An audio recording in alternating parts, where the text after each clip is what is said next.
Bonjour à toutes et à tous. Je vais vous parler aujourd'hui du thème de ma conférence qui dure quelques minutes. C'est concerne l'architecture, le patrimoine et le développement durable. Les propos que je vais tenir sont issus d'une réflexion tout à fait personnelle et donc rien de ce que je pourrais dire ne pourrait être tenu contre moi. Le thème, en fait, quel est l'objectif de cette conférence, c'est de donner aux personnes qui souhaitent faire des travaux de restauration dans leur logement une piste de réflexion, ou tout du moins un contexte dans lequel ces deux notions de patrimoine et de développement durable se sont développées. La première notion, donc celle de patrimoine, est une idée qui est née en réalité de manière réglementaire au XIXe siècle. Elle est issue en fait des effets de la Révolution française qui ont entraîné un tas de démolitions d'œuvres architecturales majeures, dont vous voyez ici en exemple le magnifique château de Richelieu, construit par Richelieu pour lui-même, qui est en fait le modèle de ce que donnera Versailles un peu plus tard, et qui a été, par des promoteurs au XIXe siècle, entièrement démantelé, vendu morceau par morceau. Ces événements-là se sont répétés évidemment dans toute la France, et l'État français a perdu énormément de patrimoine. C'est la raison pour laquelle, au XIXe siècle, un premier système de protection a été mis en place par l'État, en protégeant ces éléments d'architecture comme des objets.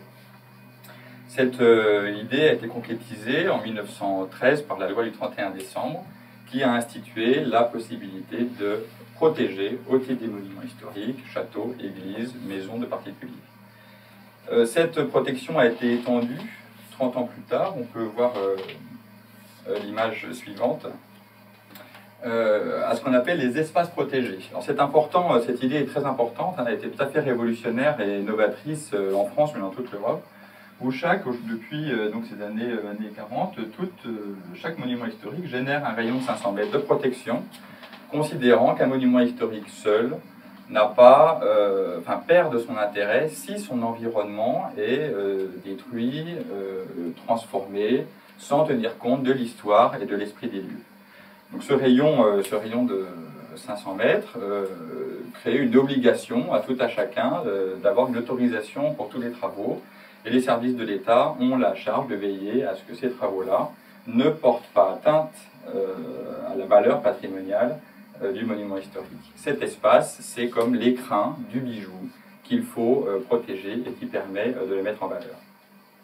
Ensuite, cette idée de protection s'est étendue encore dans l'espace par la création des sites au travers de la loi de 1930, où là l'État français peut protéger des paysages très grands, considérables, pour des raisons patrimoniales, historiques, légendaires ou artistiques. En ce moment, par exemple en Touraine, un site est en train d'être protégé. C'est un site qui a été décrit par Rabelais, et c'est dans cette vallée que la jument de Gargantua a pissé, excusez-moi le terme, pour noyer pendant ces guerres picrocolines les armées ennemies. Et c'est pour cette raison que toute cette vallée va être protégée au titre des sites. C'est assez intéressant. Cette notion de protection va encore évoluer grâce à André Malraux, donc ministre de la Culture, premier ministre de la Culture en 1962.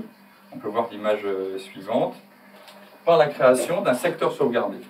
Un secteur sauvegardé, c'est un élément juridique et réglementaire, un outil qui permet de protéger entièrement une cité.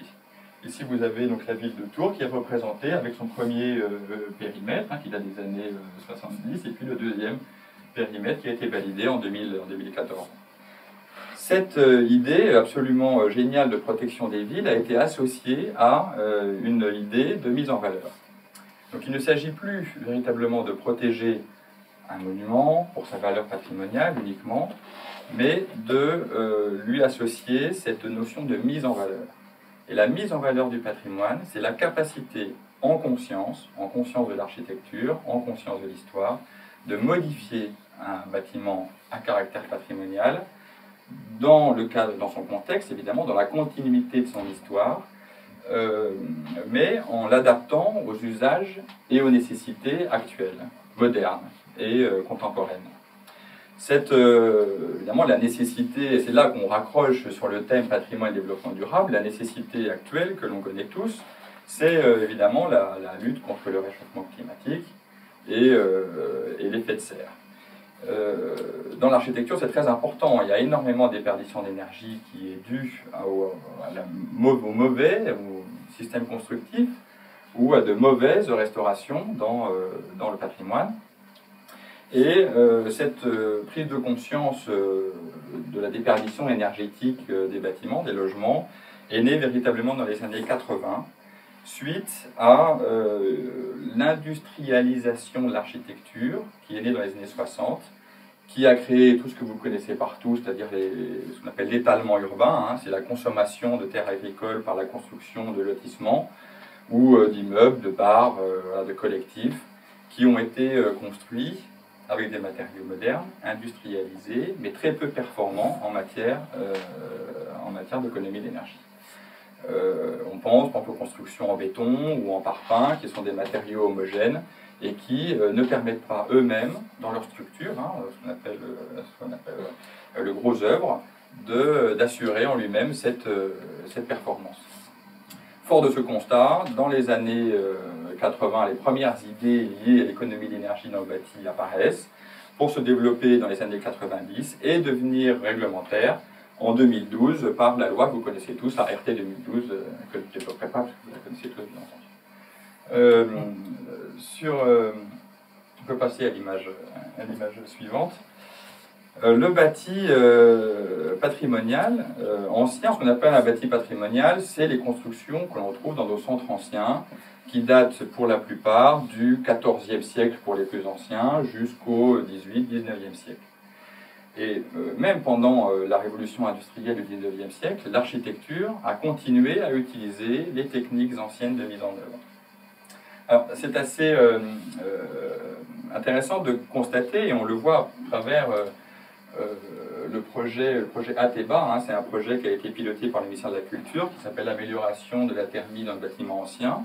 Ce projet a analysé tout un tas de styles architecturaux, de modes de faire, de systèmes constructifs, depuis le XIVe siècle jusqu'à nos jours, et a permis finalement de constater que le bâtiment patrimonial est performant thermiquement. Seulement, il ne fonctionne pas de la même manière que le bâti contemporain d'après la Deuxième Guerre mondiale.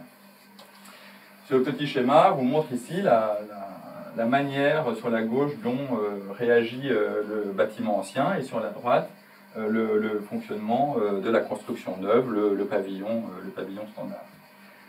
Trois éléments. On va commencer par la construction neuve.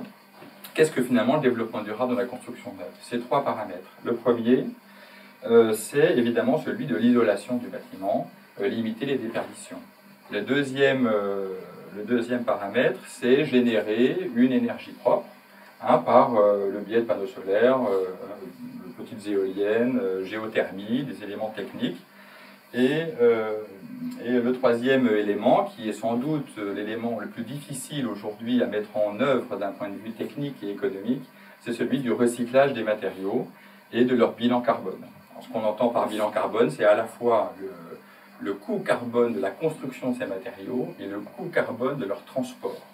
Hein, une menuiserie, par exemple, en plastique importé de Chine, a un bilan carbone tout à fait catastrophique, même s'il est performant thermiquement. Le bâti ancien, lui, il réagit parfaitement différemment. C'est un bâtiment qui, d'abord, utilise les matériaux locaux, donc qui évite les trajets, les transports de matériaux, qui utilise des matériaux qui ont une propriété tout à fait particulière qu'on appelle l'inertie.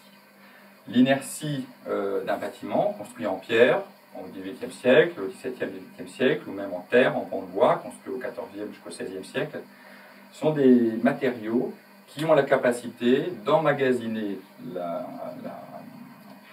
l'énergie solaire dans leur structure, hein, dans leur structure moléculaire, et de la retransmettre à l'intérieur du bâtiment lorsque la température descend, la nuit par exemple. Donc la structure même constructive de ces bâtiments anciens ont une performance énergétique extrêmement intéressante par leur inertie. Ils ont un autre intérêt d'un point de vue technique, c'est celui de la régulation des atmosphères. Entre une atmosphère intérieure humide ou froide, une atmosphère extérieure plus chaude, les maçonneries et leurs différents systèmes constructifs, leurs différentes couches, vont permettre de gérer et de réguler cette humidité et cette température. Ce qui explique que très souvent, dans les châteaux, les bâtiments anciens, eh bien, il fait frais l'été et il fait relativement bon l'hiver. C'est assez intéressant. On peut passer à l'image suivante. Le bâti patrimonial aussi a un intérêt, par exemple, assez particulier, qui ignore complètement l'architecture contemporaine, c'est celui de la connaissance de son contexte et du climat dans lequel le bâtiment a été construit. Par exemple, voilà, dans l'est de la France, un chalet, la couverture du chalet dispose de petits crochets, que vous avez sans doute tous vus pendant vos vacances au ski, qui a pour seul objectif de retenir la neige. La neige étant un isolant extrêmement performant, puisqu'on est à l'extérieur à moins 10 degrés, la neige ne descend pas en dessous de 0,5 degrés, et donc la couverture est en contact avec un extérieur plus favorable que la température extérieure. On peut utiliser l'autre image.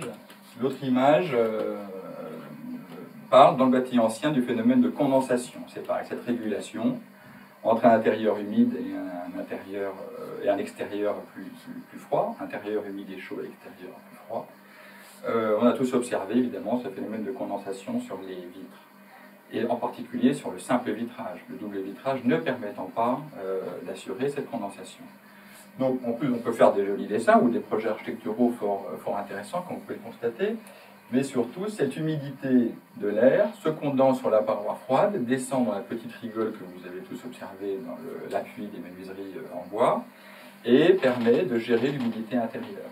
Dans un bâti ancien, quand on y met du double vitrage, on prend le risque d'avoir cette même condensation qui ne se fait plus sur le carreau, mais donc sur les murs, et des effets de pourrissement, de champignons, de mérules, etc. On peut passer à l'image suivante. L'architecture contemporaine, vous voyez ici un futur projet de ville, c'est à peu près là-dedans que nous habiterons tous dans quelques années. C'est le principe de la bouteille thermos. L'architecture contemporaine, elle, ne cherche pas à réguler son architecture par rapport à l'extérieur, elle cherche à s'isoler complètement, à éviter tous les transferts de flux entre l'extérieur et l'intérieur. Alors évidemment, d'un point de vue énergétique, c'est extrêmement performant. On arrive même à des architectures, à des maisons qui sont positives, c'est-à-dire qu'elles produisent plus d'énergie qu'elles n'en consomment. En revanche, on peut, malgré évidemment, alors chacun peut choisir sa couleur de sa maison, avec son petit lapin s'il le souhaite, ça c'est très intéressant, l'architecture contemporaine, on fait à peu près tout ce qu'on veut, mais on a encore un défaut d'expérience sur ce type d'architecture-là, puisqu'il est tout de même nécessaire de régénérer l'air intérieur, de manière à ce qu'on ne respire pas un air trop carbonaté. Et comme disait un de mes professeurs, qui met bien les théorèmes, tout corps passant dans un tuyau l'encrasse. Ça veut dire que vivre dans une bouteille thermos, ça veut dire avoir tout un système de tuyauterie qu'on appelle le double flux, qu'il faut entretenir tous les 3 ou 6 mois, sinon on meurt asphyxié. Donc je caricature un petit peu évidemment, mais il y a tout de même une problématique hygiénique derrière ce type d'architecture. Alors, on peut passer à la dernière. Pour conclure ce propos, on a bien souvent des projets où les personnes souhaitent faire des économies d'énergie. Ils habitent dans un bâtiment ancien du XVIIIe siècle, ils consomment trop sans doute, et la solution qui leur vient à l'idée spontanément, alors que ce bâtiment n'a jamais été entretenu depuis un siècle ou deux, parce que souvent il y a eu très peu de travaux, des travaux à réaliser véritablement dans les règles de l'art, et ils veulent mettre des fenêtres à double vitrage dans leur bâti ancien pour faire des économies d'énergie, parce qu'on leur dit que ça fait des économies d'énergie. Ça en revient dans ce bâtiment qui aurait été une passoire, où la chaleur part par les combles, par les ponts thermiques, par tout un tas de dispositifs non contrôlés. Ça en revient à boucher un trou de la passoire et considérer que l'ensemble permet de faire des économies d'énergie. En réalité, évidemment, ce n'est pas le cas. Lorsque l'on veut faire des travaux chez soi pour assurer la des économies d'énergie, pour assurer un bon fonctionnement de la thermie de son bâtiment, il est nécessaire de bien connaître, de connaître son fonctionnement et de commencer par les endroits où, évidemment, la déperdition est majeure.